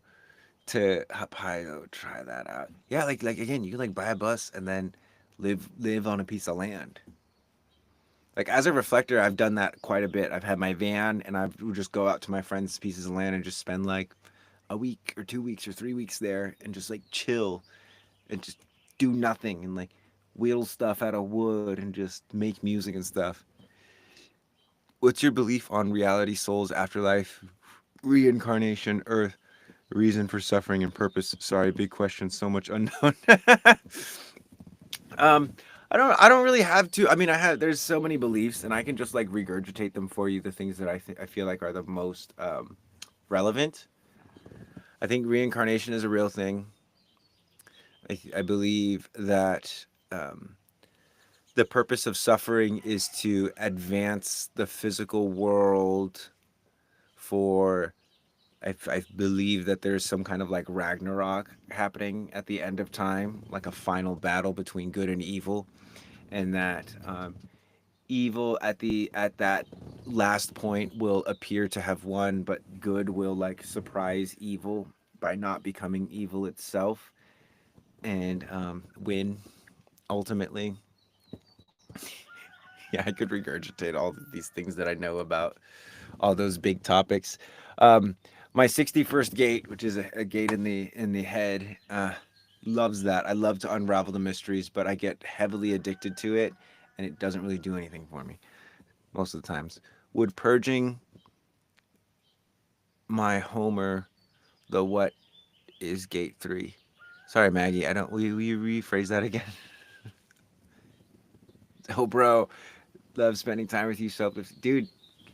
Get high on the mountain with your bus, and it's gonna be a good life. Dude, I have 6 activations in the 38, the fighter. Would you share on that? I mean, 6 activations in 38. I know you do Tai Chi. Are you doing, is that all? Like, are you doing any combative stuff? Because, and I know Tai Chi is like, can be used combatively, but I guess the thing that just came up for me now is like, are you avoiding any, how do you feel about fighting? Like, If I was like, hey, put the gloves on and box me, would you be like, oh yeah, or would you be like, oh, boxing? Okay, great. Love unraveling mysteries. Yep. Oh yeah, focus on one thing and go down the rabbit hole. Right. Gonna get into dude, get into jujitsu. Jujitsu is the way, because you have to deal with like 150, 200 pound dudes just like lying on you. That'd be fun to box. One day we're gonna have a super cool archive thing. Yeah, I don't like hurting people either. But that's the fun thing about boxing with me, because it's like, and especially actually I don't think I've ever boxed consciously with a reflector, but a lot of the times when I would box when I was doing like these men's retreats, right? I would I would not let them hit me, but whatever they hit me with, I would return at that level, and then if they didn't up the level, I would up it like 4 or 5 degrees, right? And it would just keep getting there until I could feel where they got afraid, and then I would just hold them there. Because the thing about not wanting to hurt someone is that you're most likely to hurt someone when you're in that state of fear. So that's a good place to be held in that. Would purging my home of eye open would purging my home of eye open gate 3 lifelong accumulation. Oh, yes, 100%. Yeah. Get rid of 80% of the shit in your house. Get rid of 80%. This is a great story or book. Oh yeah. It's called the 80-20 rule. Basically, 20% of the stuff you use 80% of the time, 80% of the stuff you only use 20% of the time. So if you can get rid of 80% of the things that you only use 20% of the time, you're left with 20%. That is 100% means for mutation. In human design and in our genetic sequences, the first codon that we start every DNA sequence with is gate 41. It's called decrease. It's the ability to make the most out of limited resources. Give yourself some limited resources, and you don't have to even get rid of everything, but purge your house of 80% of the shit, put some of it in storage, or get rid of it completely and entirely. And there will 100% be a very powerful mutation that follows, which is exactly what gate 3 wants. You're almost like Diablo from reincarnated as a slime. I did play Diablo, but I don't get the incarnated as a slime thing. So I'm getting so hyped just hearing this, bro. Yeah, eventually we're gonna do some in-person archive events. Not for a while though, because Pasha and I have done a lot of in-person events, and we are so stoked on the virtual thing right now. Like we're at, we're still in like second gear with the archive. Like it's gonna get so much cooler. There's gonna be more classes. There's gonna be more courses. There's gonna be all kinds of cool stuff. We're literally just like doing our best to not build it out insanely quick, because there's a tendency to like try and prove ourselves. Rather, we're listening to the community. We're paying attention to what's going on in ourselves and the exploration. Like we're letting it be more like raising a child than launching a business.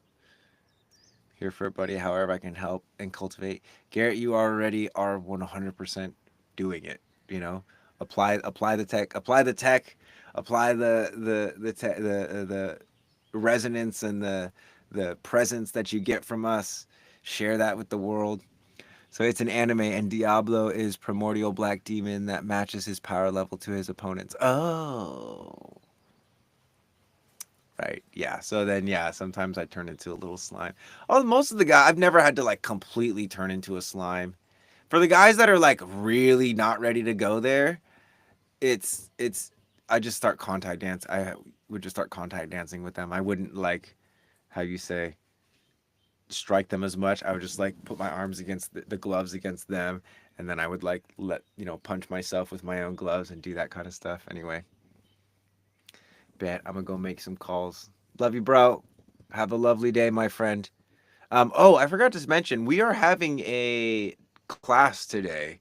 We just added another live class to the archive. It's today in about an hour, because it's noon here. It's gonna be 5 p.m. Mountain Daylight Time, which is Mountain Standard Time, observing daylight savings, which happened a week or two ago.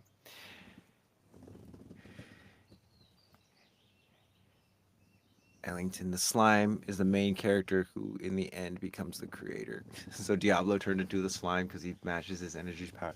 That's funny.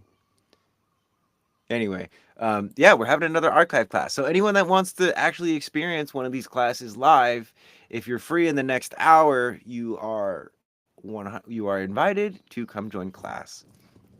The link is in my bio to get signed up for that. By the way, it feels like the less stuff I have, the easier life is, more peaceful. 100%, because stuff is inherently attached to people, and also it's like the energy of stuff is, it's like stuff wants to be interacted with, and it can be very overwhelming just to have a room full of stuff. Virtual thing feels good to do the exercises with only your own energy in the room. Yeah, that's wonderful, and it's like it's so cool to like experience having a collective energy, because that's really enlivening in a different kind of way than being able to practice just in your own room.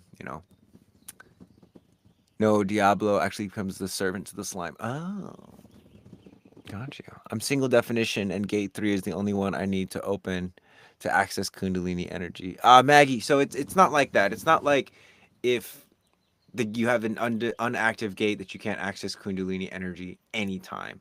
It just means that there's going to be certain times when it's like stronger. There's going to be certain times when you think it's going to be stronger, but it's actually weaker. There's going to be certain times when you're able to activate more because you're around other people. But it's like just because you have an undefined gate 3 doesn't mean that you aren't able to invoke your Kundalini any point. Like I'm doing it right now. I'm not like having like the full on awakening, but if I hold this for 10 minutes. Did you guys hear that? My Kundalini awakened. Um, I don't know if it's me, but your volume. Oh,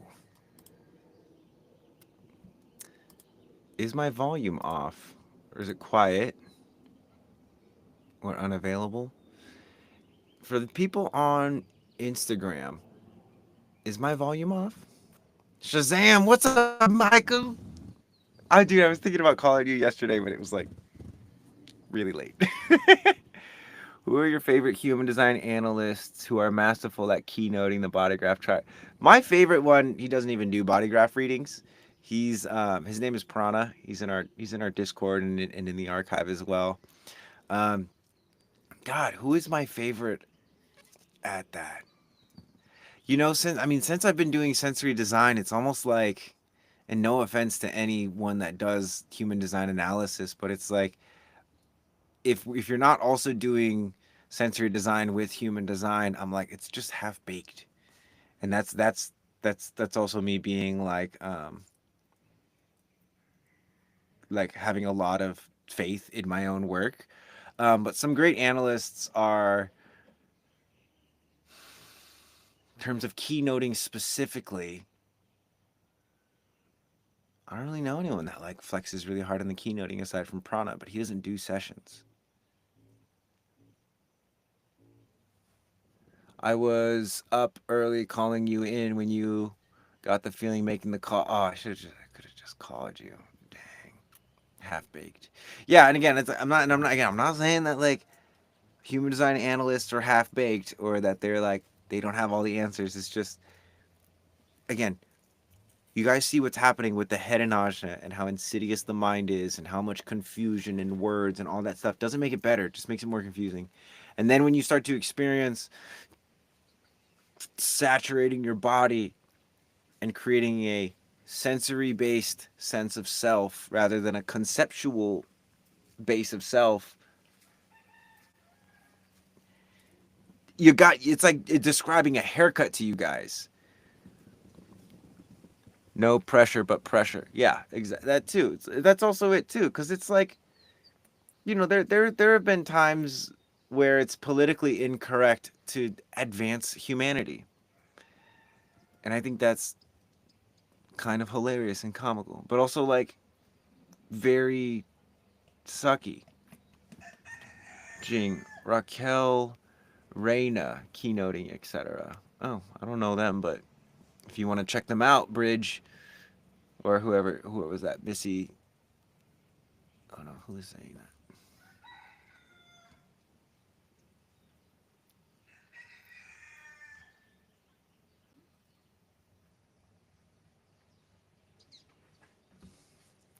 Anyway, hearing anxiety. What do you think about mood disorders and healing them? I think you heal it the same way that I was talking about healing the horrendous image that got burned into your mind. I don't remember if that was you actually. Um, but when it comes to, and even with sound, it's like if you have a sensitivity to sound, one of the things that I'll do is I'll listen to, I forget what it's called, um, hard step, where it's just these like super blown out, not like really loud, but I'll listen to it and I'll calm my because that type of music makes me really anxious. So I'll listen to it and like calm my nervous system down. Especially when I'm actually anxious, I'll listen to that kind of music or like really crazy rap with like really terrible words. I'll listen to it and I'll just like be the calmness. Like I'll tell my system to calm down because the music inherently makes me want to like get up and move and work out or like move stuff, but I'll just sit and look up, smell, swallow, taste, listen. Again, it's like, how do you get stronger? Well, you figure out the places that you're weak and you give yourself a chance to be stronger. Not dubstep. It's like hard step. I like hardcore like or rhythm too. Rhythm works where it's just like freaking insane lasers and drills and super industrial cuz that stuff stresses me out. That's why people like that kind of music because it actually helps them feel what they're feeling so that they're not suppressing the feeling all their time. It really is about the experimenting, living the design, sensing more than head knowledge. You know exactly what I'm talking about, Jing. And it's like when you're doing that and you see other people not doing that, but championed in some way on social media because they know a lot about human design. Granted, their embodiment on social media affords them that effort. But again, would you rather look good on social media or feel good in your life? Because you can do both. Question for everyone. When purging belongings, do you sell it to make profit or give and donate? Maggie, sell it. Have a yard sale and then, have another yard sale next week. Have two or three yard sales in a row, try and sell everything, and then at the end of it, whatever you haven't sold, donate it. Well, I do that when I drive. The bass shakes the anxiety out of me. Yeah. Pine Green, got you. Yeah. And again, like I'm not just saying, hey, go figure this out on your own. I'm also saying, come join the archive because, wow, we haven't figured out your stuff. We've figured out for the past like 10 years, we've been figuring things out for ourselves and we've recorded everything. And we've been tracking as much of it as we can. And we've been filming it and teaching it to other people. And there are courses that you can take in the archive that will teach you how to feel again. There's courses you can take that will literally retrain you in terms of walking, running, and throwing the locomotion that makes you human, the physical stuff that makes you human. And it's just a fun community to be a part of. We have a live class in an hour, a little less than an hour now. And yeah, if you're here, you're in the right place. Thanks, Jing. Appreciate you, my friend. This is fun. I usually go live a lot earlier.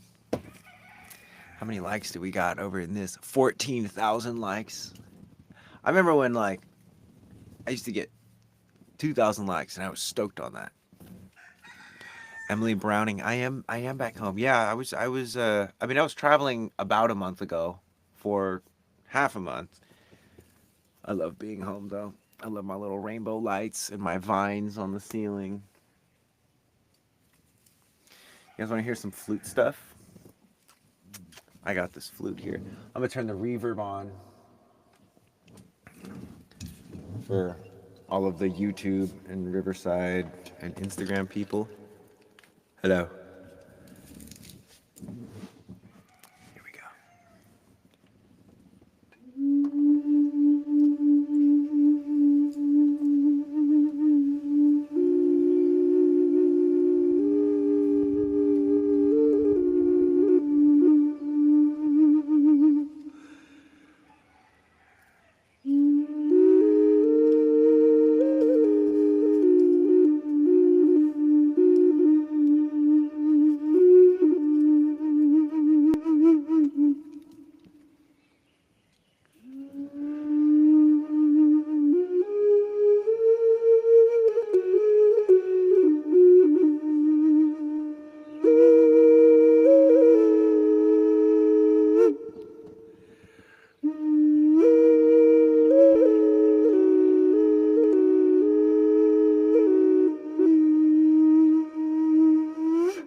Hopefully that calmed your nervous system and grounded you into the mother. Question, because I thought this was at 2 p.m. my time today. Did this get switched? Oh, so daylight savings time is so confusing. Certain states don't observe daylight savings time, and so that might be the thing. Like if you add it to your calendar and you're in a state that doesn't observe it, it might be funky. It's at 5 p.m. Denver time. So if you just go Google what is 5 p.m. Denver time, and it will tell you what it is for your local time. What is 5 p.m. Denver time in my local time? It'll tell you. If you just log onto the archive portal and just look at the top, it'll tell you that. I'll go look at it right now to make sure it's there. It'll tell you sensory design with Pasha is happening in 1 hour. So if you actually go to the archive homepage, it'll tell you right at the top. It'll say sensory design with Pasha is happening 1 hour. Then you click that, it'll take you to the events tab. You can click on the day and you can find the link. This is for the people in the archive, by the way. These classes are private classes, although it's $37 to join, which is like half as expensive as most gyms, good gyms at least. And yeah, you're going to be getting 2 classes a week. Mondays at 5 p.m. and then Denver time, and then Fridays at 2 p.m. Denver time. And does observe daylight savings, so in September or something, things are going to go like an hour back.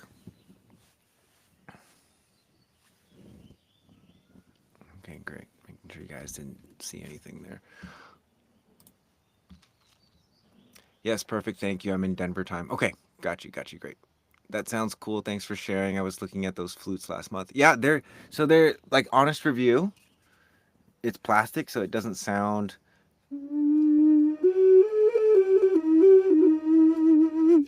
like one of my bamboo flute does. There's a certain something to it.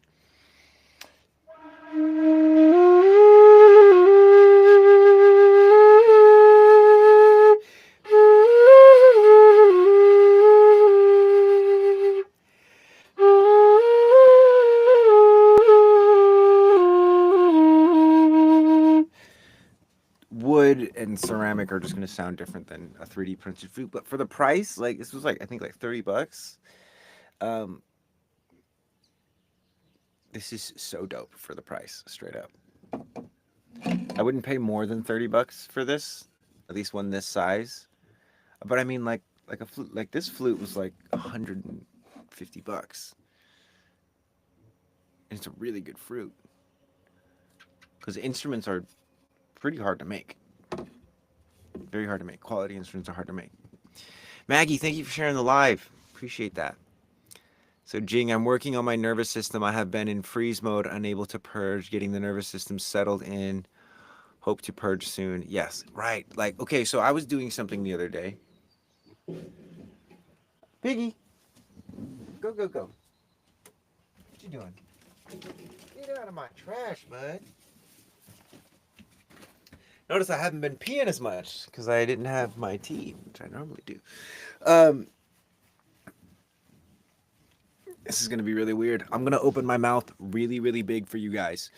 Okay, it's going to be unsettling for some of you, and it's very uncomfortable for me.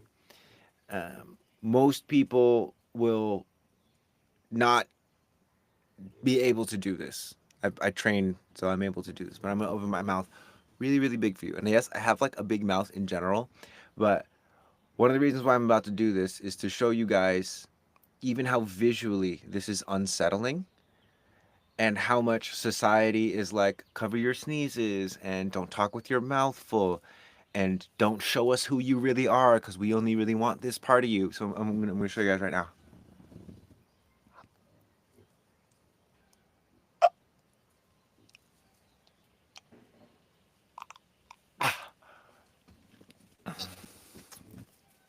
So that little bit at the end there. Now, when I do this, my eyes start to water immediately. Which, if your eyes are watering and your mouth is producing saliva, it's like, think about it. You're relaxed enough to start making love, is what it is. Your eyes are watering, you feel vulnerable, you feel safe being vulnerable. And so, Jing, not to say that, like, hey, try to choke on your own tongue, which I don't even know if that's possible, but that's what I do there when I'm opening my mouth that big.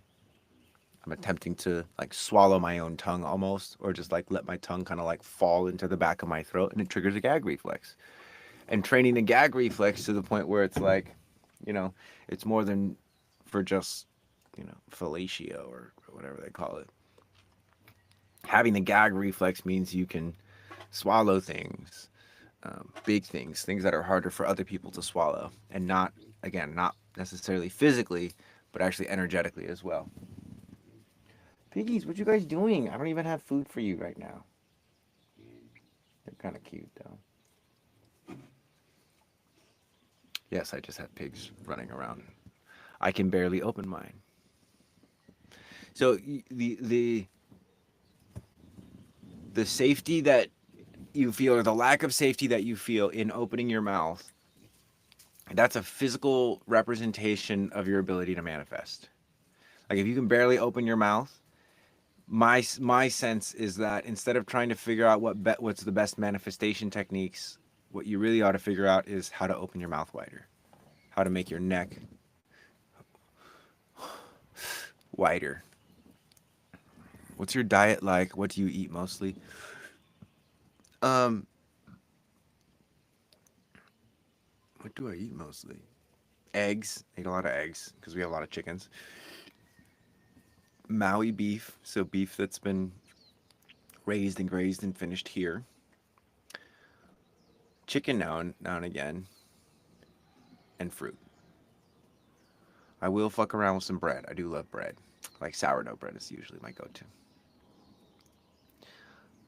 But yeah, I also can eat whatever. Like I can eat sushi, I can eat shitty processed food. My poops become very like, sorry, this is so gross. My poops become, I'm not even gonna say it. My poops are just not, if I eat processed food, they're not great, but I can eat it. It doesn't like hurt me. Um, Sometimes it will be like, oh, there is something moving through me. It's that frozen pizza. But yeah, it's mushy. That's the word. It's very mushy. Um, but yeah, I'm not really afraid of a lot of the stuff that people are afraid of in foods, that are in my niche. Not that any of it is really good, like processed foods. I do avoid them, but I'm also not afraid to eat them if I am hungry. Um, some people are. They're like, well, I'm not putting that poison in my body. I'm like, I need some way to stay connected to the sinners. I'm not trying to be above anyone. So, yeah. I think someone asked about my morning routine, and my morning routine is this: I RPM, rise, piss, meditate for at least 5 minutes a day. Sometimes it's shorter, sometimes it's longer. Who else is eating right now? Oh, man. I had a cinnamon roll with my partner this morning, but we ate it all. Um, Thank you, Roosty. I don't know why I'm not using this thing to record all of my lives. I don't know if you guys know what that is. It's called the plod pin. I do this, and now it's recording. You see that? It's like a little robot. It looks a little menacing. But the best thing about this is not that it records everything you say and you can use AI. It literally it's basically a fidget toy for me because it has this clip that you can kind of it's like if I want to clip it here, I can clip it there. Pretty sweet. Anyway, my morning routine: RPM, rise, piss, meditate, wake up, pee, sit somewhere right next to my bed. Other than the bed, I sit on the floor because I'm a valley person. And then I do at least 10 minutes of sensory design. So, and I wouldn't say I'm an advanced practitioner. I've been doing it for a while, so I can combine a lot of different sensory design techniques. Um, and I can put a lot of effort into a very short amount of time. So, and that's my morning routine. And it changes every about year and a half or so. It will change, and this is about a year in for me with this specific sequence. Um, but morning routines to me is like, as a reflector, my body needs different things in the morning, and so I keep my morning routines relatively short, so that way I can have an extra half hour before I have to like start my day. I have the first, you know, 10, 20 minutes of my routine set up, and then the last 10 minutes or last 20, 30 minutes, um, pretty open to whatever I feel like doing. But I do have something that I've been doing consistently for the past like 12, 13 years. Oh, Mr. Ryan. Hello, my lord.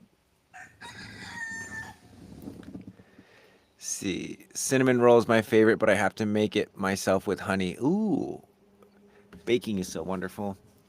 Do you need birth time to know what type one is? Yes, you do. If you don't have the birth time, something that you can do is you can use an app like Neutrino Design, which is my favorite app for human design stuff, and you can explore the birth time. So if you put it in your chart as being born at noon, you can look 12 hours before and 12 hours behind, and you can see in the app there's an actual slider if anything is different, like if your determination changes or your motivation, which your motivation, determination, variable stuff will change, but sometimes your design is like your manifesting generator regardless of what time you were born, which can be helpful. Sitting on the floor is good for valley people. Yep. Narrow valley environment. Yep. Sit on the floor. Definitely. Any recommendations on figuring out what time is best for a person to work out? AM, noon, or later? I would say work out for a month in the AM, work out for a month at noon, and then work out for a month in the evening, and you should have enough information. There, you can look at Chinese medicine because Chinese medicine is one of the only medicines that actually gives us certain times for the organs. So, for instance, if one of your organs is weak or is needing training, working out around that time for that organ could be helpful for you. But again, the question is like, what time is best for a person to work out? Like, why are you working out? Are you working out to gain strength? Are you working out for functionality? Are you working out for your nervous system? Why are you working out? And if you have never asked yourself that question, aside from like, oh, I just want to be healthy, go deeper. Why are you working out? Why do you want to be healthy? Do you want to look healthy or do you want to feel healthy? What times have you felt unhealthy? What was the consequence of that? You see what I'm saying? Go a little bit deeper, because depending on what your intention is, that's going to determine what time is best for you. You can also look at your human design, and if you're like, for instance, an indirect light person, might be best to work out at night.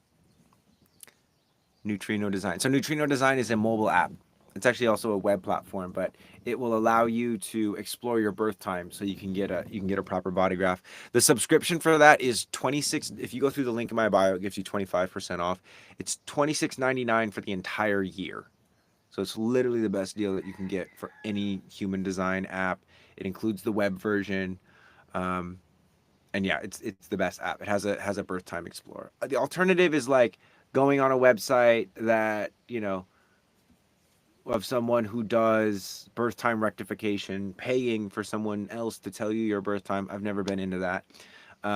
Or generating multiple body graphs using either my body graph generator or some other body graph generator to how you say, try and like figure it out like that. But the easiest way is to just get Neutrino Design and do that. So I had a gallbladder removed after lots of gallbladder attacks. Oh, Roberta, what's up? My HD, something about splenic, not sure what that means. Gotcha, gallbladder. Oh, interesting. I mean, we can look it up right now.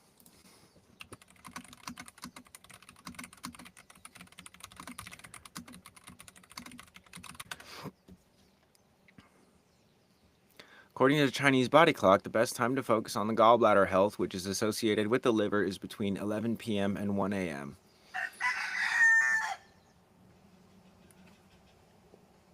What are you usually doing between 11 p.m. and 1 a.m.? Roberta, sleeping maybe. Um, I also I would imagine this is local time. Jovian Archive Human Design. It's free. Quad right by any chance? How much is the archive? So the archive is um, different than the Jovian archive. The archive is the Jovian archive stuff is crazy expensive in my opinion. Um, but our archive is $37 a month or 333 for the year. But I don't have a gallbladder anymore. Oh yeah, right. I was just looking it up, Roberta, just to see what time it is. But gallbladder and liver are closely related. So doing things in for the G center, I'm usually chilling but awake at 11 a.m. I think it's at 11 p.m. Let's see what the liver is. Liver is 11 p.m. and 3 a.m., which is like if you get your gallbladder removed and it's closely related to um, the liver and training the liver to strengthen the liver to help compensate for the gallbladder removal might be helpful. My guess. Quad right by chance? I am not a quad right. I am a panda. My design variables are right facing. My personality variables are left facing. So I have a peripheral body and a focused mind, which I love. I love. I love my chart more than anything. Like, not that it's a competition at all, but I would love to find somebody who loves their chart more than me and loves their design more than me and accepts their design more than me. You don't give quad right? Yeah, no, I'm not. I'm definitely not quad right. My daughter is quad right though.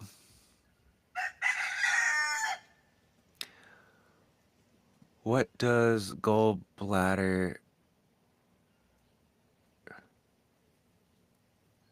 or what mean? Gold?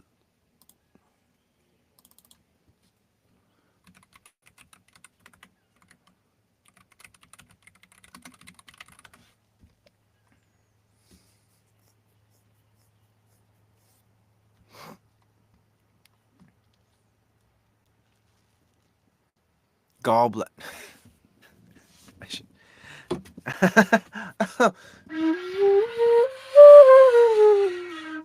Yeah, should have got that one. That was pretty. My brain literally just shifted into archive mode. Um, but the gallbladder is an organ. It's I think it's below. I'm pretty sure it's below the spleen, and it's like produces bile, if I'm remembering correctly. It's a bile. It's a bile producing thing. I can look it up just to verify.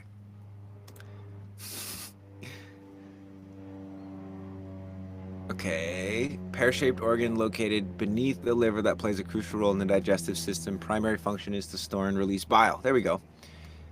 Helps to break down food in the digestion system. And so if you have yours removed, man, what is that like? No doubt I agree should focus on training for liver since I don't have a gallbladder anymore. Yeah, cuz it's like this is, liver in a lot of ways is like filtration. Gallbladder is breaking things down, and so it's like your liver is going to need to work a lot harder. All of your organs are going to have to work a lot harder if your body is not producing um, doesn't have a dedicated organ to produce bile, because it's so beautiful how the body will just like figure it out. Like you could like be born without an eye or certain things, and your body will just like figure it out. Life's resilience is wildly powerful. um,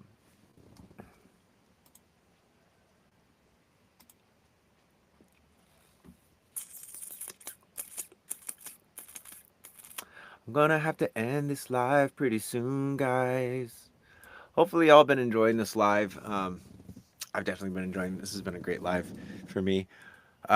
So we are going to have class in the archive in about half an hour. So for anybody that wants to experience an archive class, you are more than welcome to join.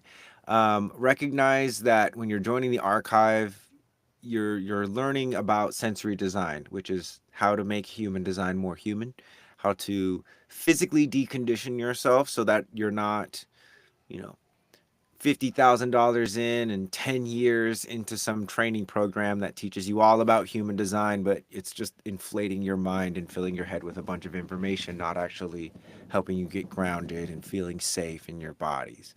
Um, there's a 7-hour course in the archive called Sensory Design Season 1. It's the first season, and it will give you like the layout for the entire body in terms of like pressure here, pressure down there, pressure in the hands.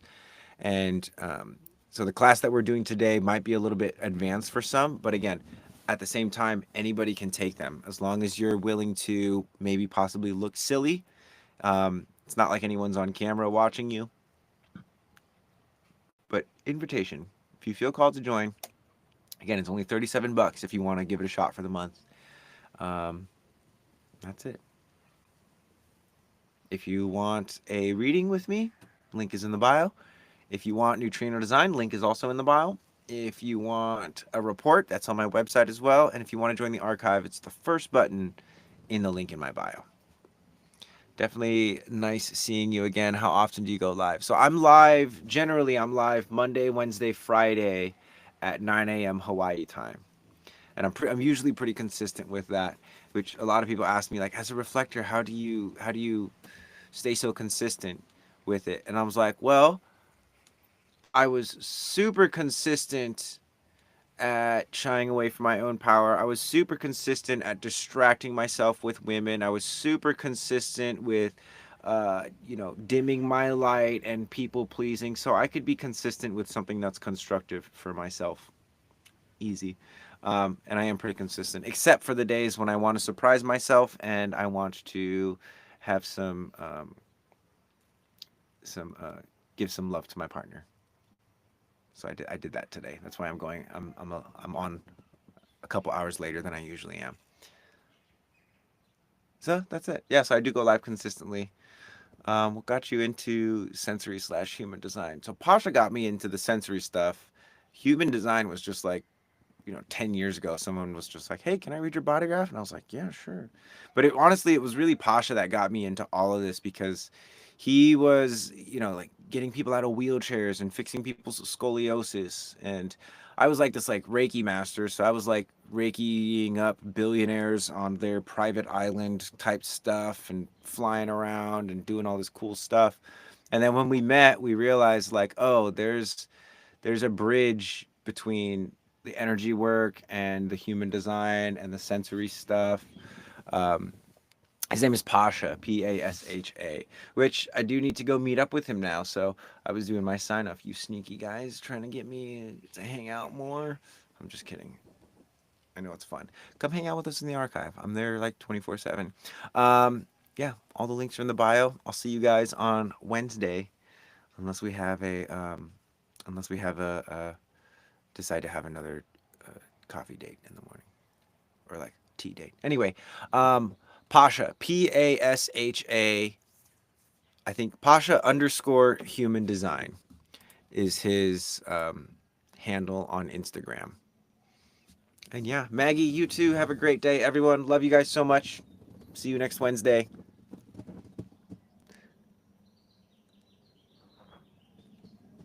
Oh, that's not a touch screen. Peace, y'all. See you in the archive in a hot minute.